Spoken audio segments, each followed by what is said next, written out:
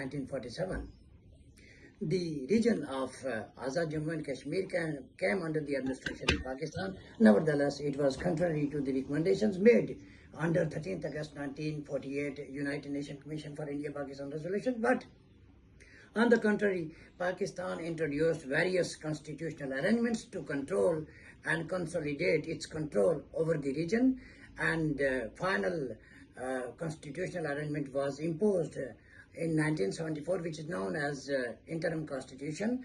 And under that constitution, Article 7, freedom of association, in the name of freedom of association, sub-article 3 reads, no person or political party in Azad Jammu and Kashmir shall be allowed to take part in activities which are prejudicial or detrimental to the ideology of state accession to Pakistan.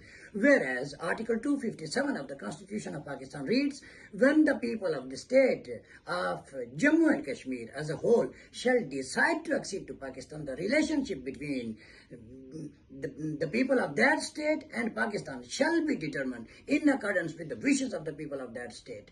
And whereas the United Nations Commission for India-Pakistan made its recommendations to both India and Pakistan, and primarily asked Pakistan to withdraw its troops and civilians who were not the natural resident of that region, who entered into that region for the purpose of fighting, but instead of withdrawing, their military, their tribesmen and other people who entered for the purpose of war, Pakistan collaborated with the United States and jumped into other. So I'm coming to the current situation. In 2021, the local people in Azad Jammu and Kashmir, which is under the administration of Pakistan, demanded local government and that they should be provided subsidized electricity, flour and other immediate commodities for a better life. And during these 3-4 years, they have been engaged with both the administration of Zafrabad and the government of Pakistan, and very high level delegation from Pakistan, which was in